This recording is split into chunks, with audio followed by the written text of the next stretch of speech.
We're merely here to be transparent, give you our opinions as somebody that's in this field, that's been in this field longer than these guys, and just kind of share what we see. Comment below if you have any thoughts on the situation.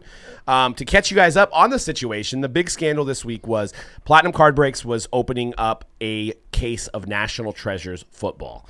And their main breaker, I think, is one of the owners. I don't know their inner workings. I have met them a few times. Their loud breaker, G, was opening it up, and they basically, for whatever reason, they open up the entire case first and then reorganize the cards, which is something to dive into later. But during all this, one of the customers in the chat said, hey, I think there was a redemption in one of those mini boxes, which NT has a big outer box, and then the inner box has the 8 to 10 cards in it. So apparently there was a quick glimpse of a camera of a mini box that had a redemption in it, and it was thrown to the side or thrown away.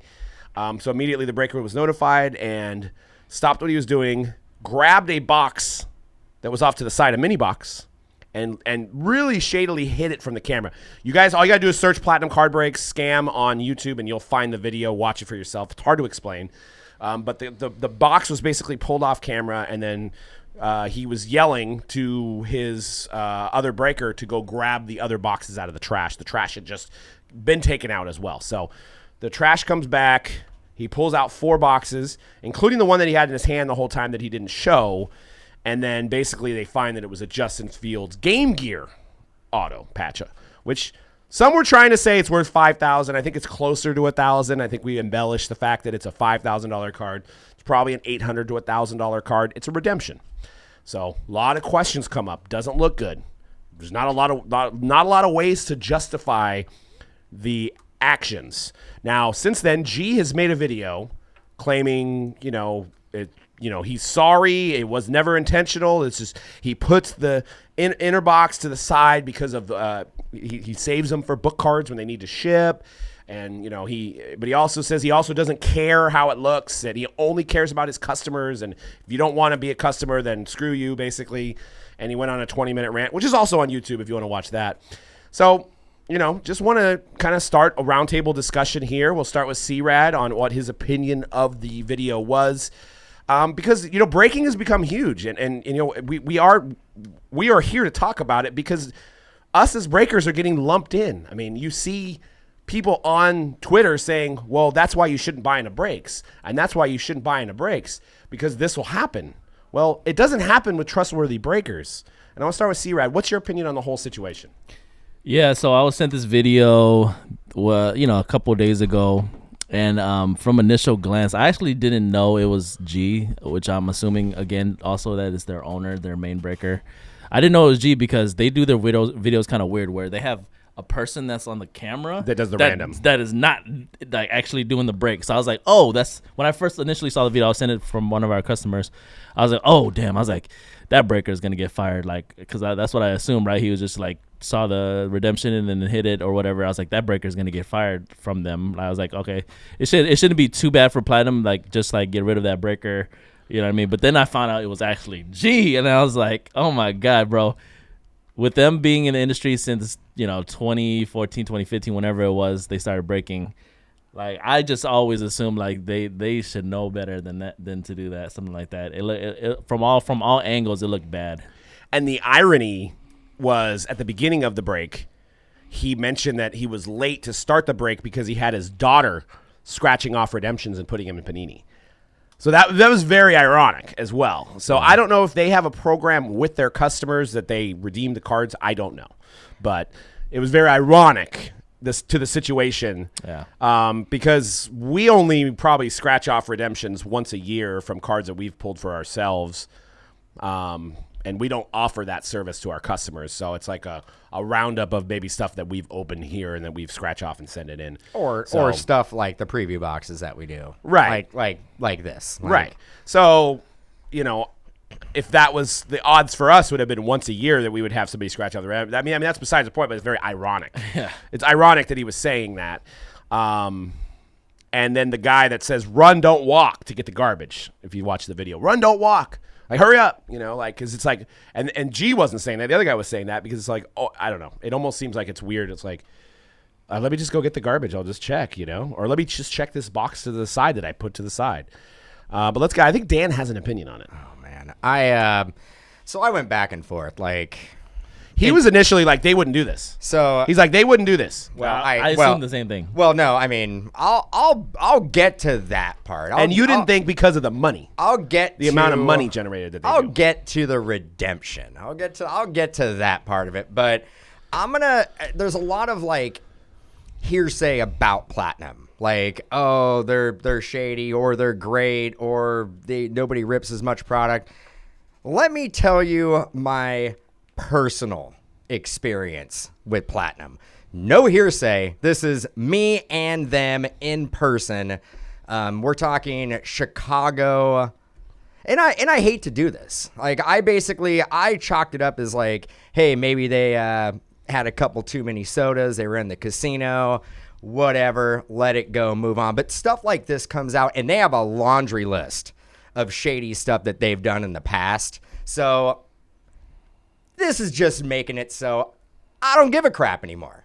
I don't care. I'm gonna lay it out there. So I believe it is 2015 national. I'm gonna say 2015 national Platinum. Chicago. Platinum is like new breakers on the block. Probably first year-ish. Ripping through product. They were at the national, not set up, but they ended up breaking at the Breakers Pavilion, which I'll go over that later. But it's after one of the events, one of the days, and we go to the casino, and I'm basically hanging out with a bunch of people from the industry, and I have people who are with me who can vouch for this story, who are still in the industry, and we're sitting there hanging out, and I overhear somebody go like, "Mojobreak, never heard of them.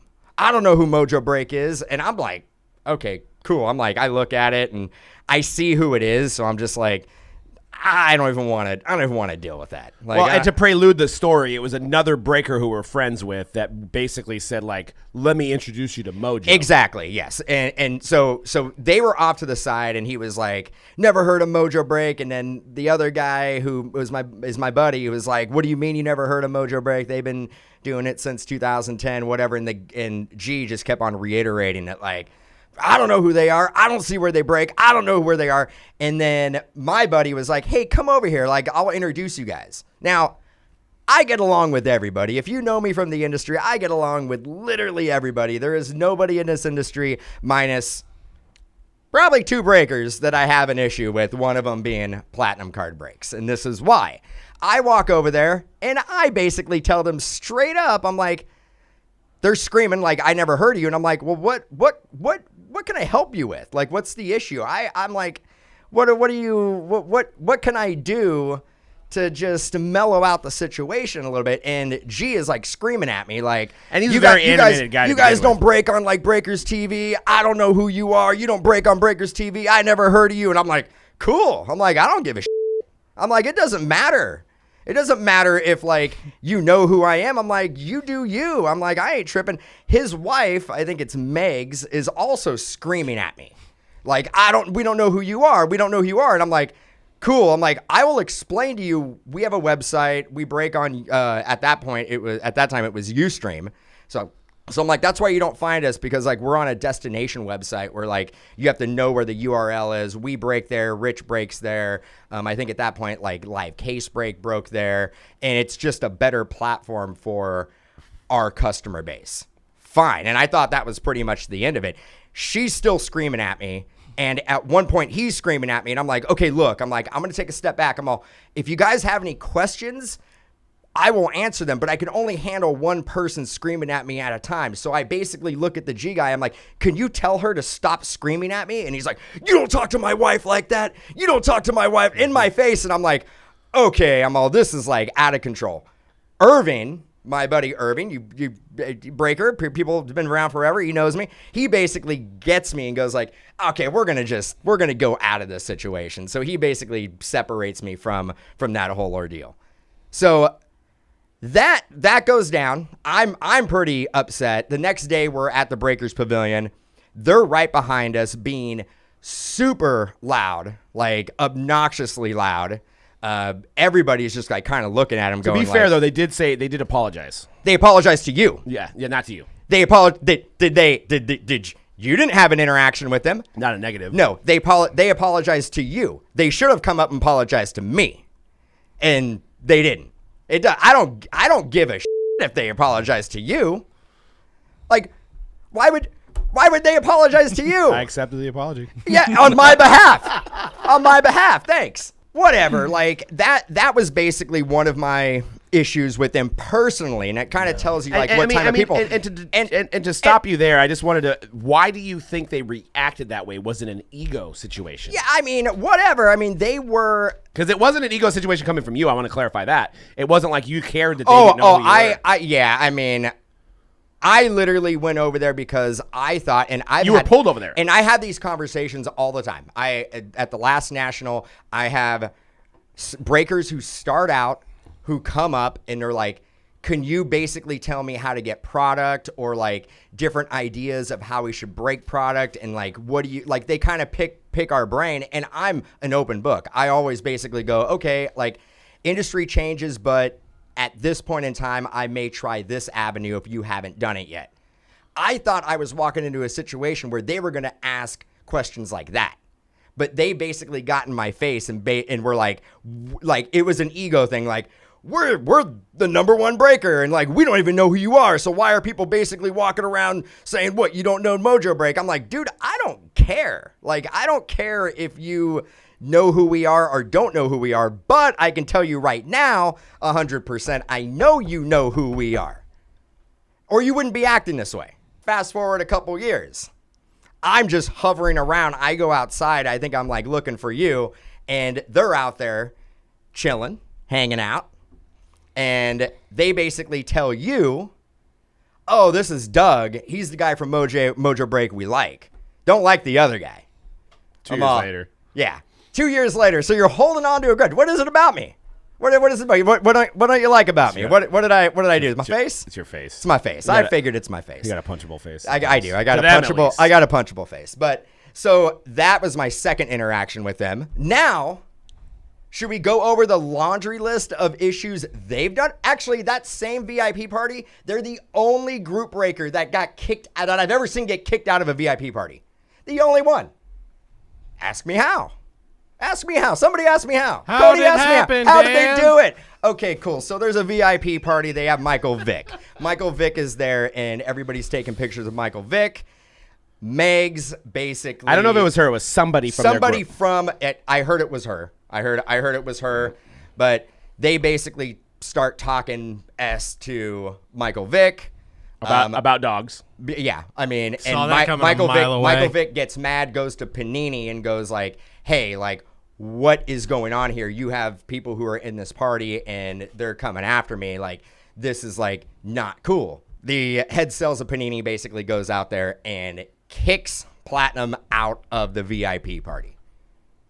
You had to spend at that point, I think it was $10,000 to be in that VIP party. They got kicked out. That is my personal interaction with them. Now, the laundry list of stuff they have done over the years. They've only been around for 8 years. In order to do as many messed up things that they've done, they've had to go actively out of their way Once to a year, do man. some of the stupid things that they've done. Once a year. Once a year.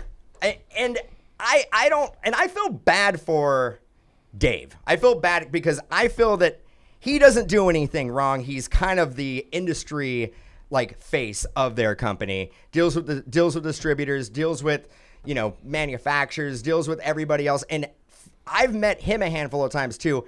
He seems like a pretty straight up guy. Yeah, he actually remembered my birthday the next year. And he said happy birthday to me. So. And he seems like a stand up dude. And I feel bad that he has to basically sweep up and deal with all the crap that people who work for him do. Because or maybe part owners, I don't know. Now that I think about it, none of it's been him, right? Unless it's never been him. It's never been him. The ripping up of the Lurie Markkinen Nebula, which they did purchase, but they got blasted on Instagram because they took a picture of a Lurie Markkinen Nebula 101, not a rookie, probably a couple $100 card at the time, but it was in a magnetic like this, but it was the side of the card was wedged in the magnetic. So obviously the people on Instagram, it would have done it to any breaker. It would have happened to us too if we would have done that. Is they said you damaged the card, you damaged the card. Amateurs, you damaged the card, you damaged the card. Well, he took it so personal that he bought the card from the person and then went on camera and said, look, this doesn't damage the card. You know what it does? And he ripped it and cut it all up on camera, and the video's out there. So that's not a great look. There was the guaranteed superfractor packs that they did years ago as well, where they bought guaranteed superfractor tops packs on eBay and they sold them to their customers. There's no way that anybody in this industry knows where superfractors are. Doesn't happen. So the only way that you can guarantee a superfractor is if you buy a resealed pack. It's the only way. It's the only way it can happen. So these guys went out and bought like $200-$300 packs, put them in breaks, guaranteed themselves a superfractor, because now they're like, we're doing a break where we're guaranteeing you a superfractor. In theory, great marketing, but the thought was like, oh, how did they find superfractors? They must know. So they claimed stupidity. They claimed that they believed the person that was selling them to them, that they were from Topps. They believed that. Imagine how hard it would be to obtain allocation for guaranteed Bowman superfractor packs. Yeah. Tough, right? Yeah. Then they also had a thing where they did with a National Treasures boxes. They actually stuffed cash in them and did a deal or no deal. Remember that? With their customers, yeah. With their customers. Where I can tell you right now, Panini, they didn't like that. They don't want people putting just straight money in a National Treasures box and being like, all right, we're going to play deal or no deal. If you want to do that, use boxes that are not branded by the manufacturer that you are representing. Right. Word? It looks like Panini put money in a box. Yeah. Just do it. Yeah. Basically, and you know what? And I fly by the seat of my pants sometimes on marketing. You know, obviously I think about like that perception before I do it. But like, it was probably like, let's do something fun tonight. Panini boxes? You got how much money you got? Okay, put them in a box. Like, yeah, but it's gonna be site credit. Yeah. It's gonna be fun. But like, they didn't think about the perception of the fact that you're using Panini's branded boxes to pull actual cash out, and any kind of game like that with real money is completely illegal. I mean, let's face that. So that one they got a lot of flack on that. They also got they were selling Prism on DealerNet, which is for dealers to buy stuff. At way under map cost, because back then nobody wanted Prism. They probably wish they would have held on to it now, but nobody wanted Prism back then. So they sold it under what was map to move it, and then they had a 1-week ban on getting product. So which, like the Panini VIP party, is the only breaker that I've heard of to actually get banned from doing a release on release day. Like, they are the kings of the first time to do anything to happen in the industry. I mean, and then I think the last one we can probably talk about that I think has one of the worst ones, and it kind of has flown under the radar, it's still on there. I don't know if they have deleted it yet. Maybe they have, but I know some people have probably recorded it at this point. They were opening up 2014 or 15? I think it's 14. 14 National Treasures. This was like 7 years ago. Yeah. 6 or 7 years ago. 6 or 7 years ago, they were opening up National Treasures, high-end football, and they pulled a Michael Sam, and they basically said this card should not be in here, and they basically damaged it on the spot. Ripped it in half. So they ripped it in half on the spot, chuckled about it, and said this card should not be in here. Now, you can say what you want about it. You can come to your own conclusion, but the fact is, not their card to do that. Now, they did pay the person for the card. Yeah, you know what? You can keep on doing that. That's fine. But do you think the optics look good on that? Do you think that is good optics? Like what they're trying to say, that this is a high-end product. This player should not be in this high-end product. Yeah, they're telling on themselves that they're a bunch of homophobes or willing to employ homophobes. Well, yeah. I mean, that's what I get out of it. So that looks poorly, and yeah, I mean, I don't know, and I get it. Like, there's G and there's Dave, and who knows like how the business is split up. But I'll be honest. I'll be honest. And we have the same situation. If you were to do anything like this, Doug, I would basically be like, in financial situations aside, I wouldn't disclose like that, but I'd be like, dude, you need to like make a sincere apology or you're going to have to resign. Yeah. And I would expect you to think the same about me. Now, granted, we wouldn't be in business together. We would never do it anyway. We would never be in business together if this was if this was like something that could happen, a situation that could arise. It won't, and we know that. But out of respect to you, if like I like lost my mind and I like did something crazy, I wouldn't basically go, well, the business is going down with me. I'd be like, I'm going to apologize, and if that is not enough for people and you don't deem that that was enough, then I will resign and allow you to still run the business because obviously I am not equipped of handling and running this business.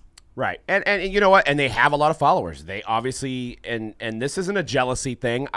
If you guys know us, if the people that really know us, and I know there's some listeners that are new that don't know us, you know we're friends with Leighton. We've talked with Leighton. We've helped Leighton. Leighton's helped us. We've talked with Chris Keller from Top Shelf Break. We have a community of breakers that are for the betterment of the hobby as far as coming up with creative ideas, helping customer service, helping shipping, talking about products.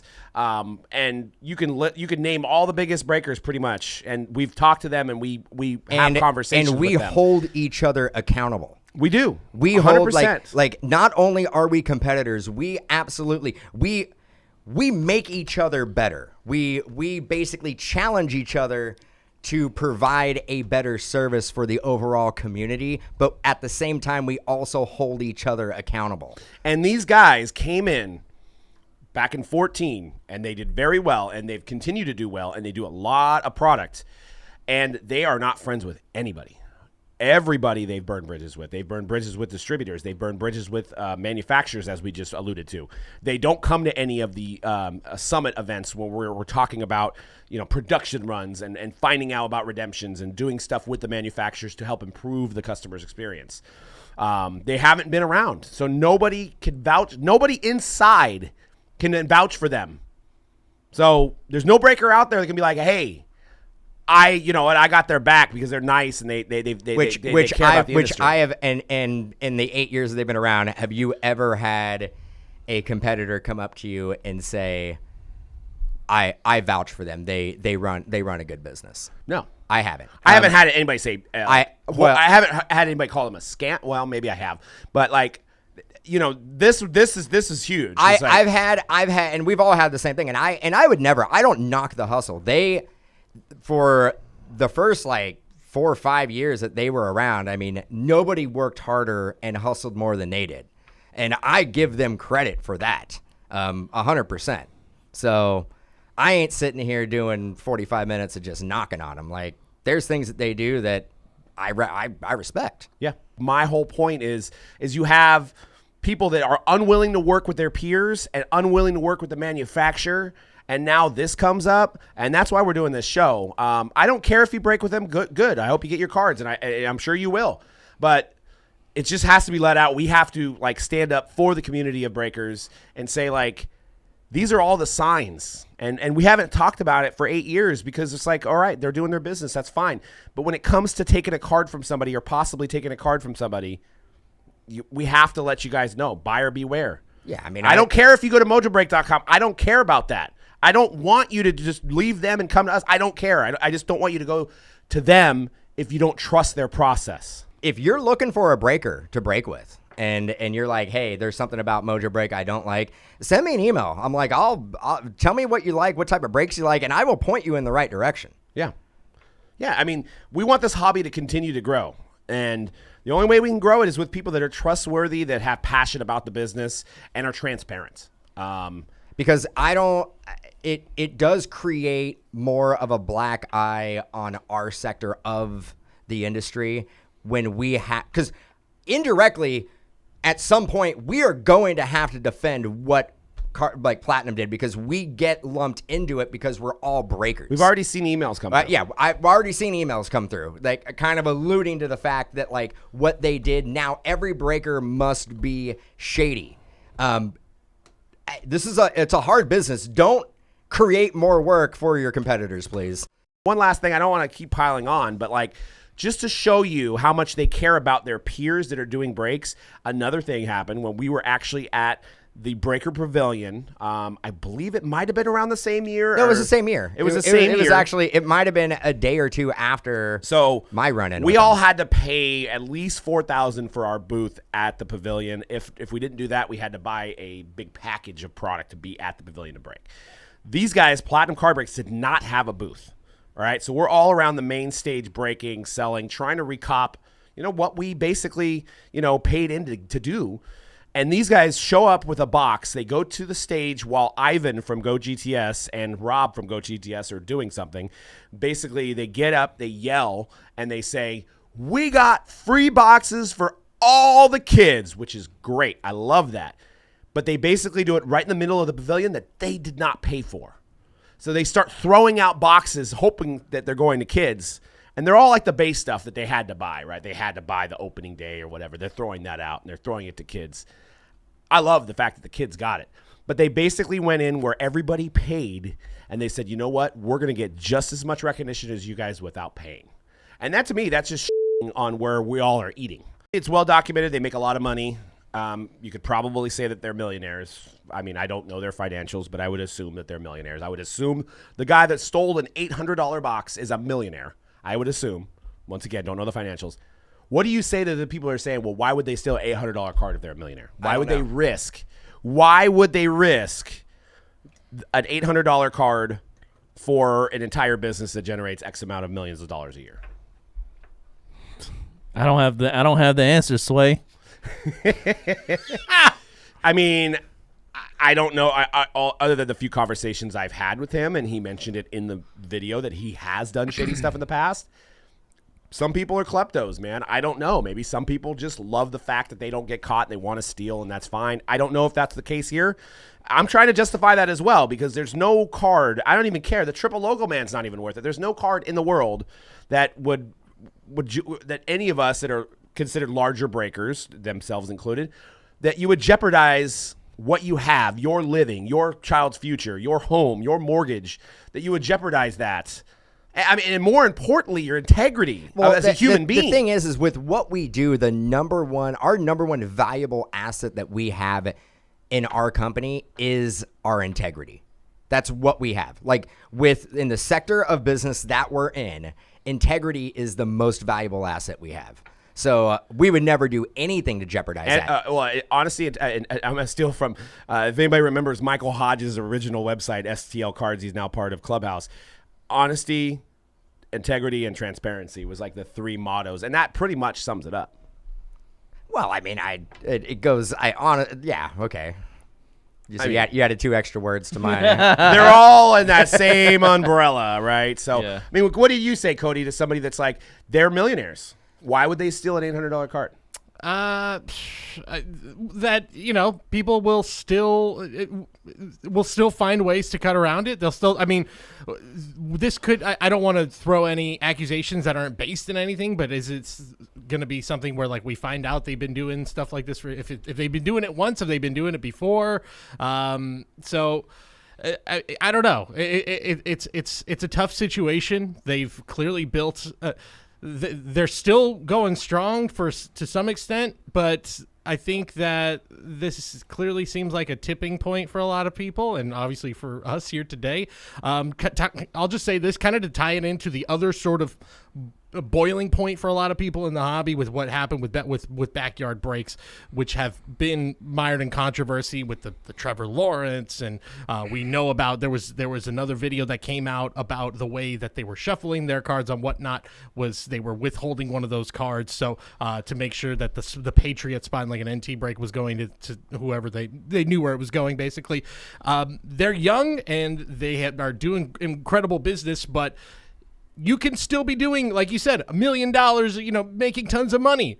But what does that even mean when your reputation is literally in the garbage? Right. Eventually, it's going to run out. You're going to put yourself on an island. You're going to isolate yourself from everybody in the industry. Now, I know there's probably people saying, well, that's not happening. Look what just happened with Backyard. And that's another story. But it is, to me, it is a warning to breakers, young breakers who are getting into this, who think they can kind of fly by the seat of their pants, do things and get away with stuff because they have so far. Look at a place like this, like Platinum, like you guys have been talking about, where again they are making money, but again at what cost? And it could eventually, this could be finally the thing that kind of sets it over the edge for a lot in the and just and again, like, and this is a rumor, and I'm just gonna bring it out there. If I've heard that they're going back, and I've heard people say, and I don't know if there's any, if this is valid or not, this is any truth behind it, but they're deleting previous videos. If they are doing that, that essentially is like an admission of guilt, right? But what also plays to the fact that he doesn't show the inside of the box, and he takes the base cards and stacks them to the top and reorganizes it for what he considers to be a show. Like, he doesn't want, he wants all the main hits on the bottom, so it's a show. And they've been doing that forever. Right. And I understand it. I would never do it because I have to show each box, and we show each box when it comes to high end. And the break's only 10 minutes anyway. What you're going to save 2 minutes? Yeah, I prefer to show box by box. My thing is that, like, man, we've been breaking for 12 years. And we've been breaking high end products forever. Like, when you open up NT and you like take the cards out and put them out, every single one of us shows an empty box. Here's the empty box. And you know who I learned that from? The great Chris Justice. Yeah. Watching his breaks, back in, 08, 07, 08, stuff like that. Like when he would open up a box and be like, empty. And then throw it to the side. NT's a 15-minute break, maybe, right? If you're doing box by box.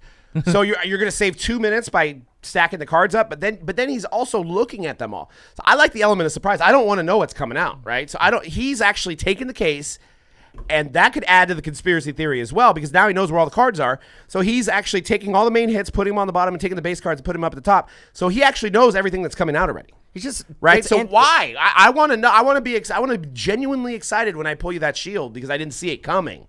So like now it's like I know a shield's coming, and how can I genuinely fake that excitement now? So it's all the anticipation of the cheese, bro. So enough on that subject.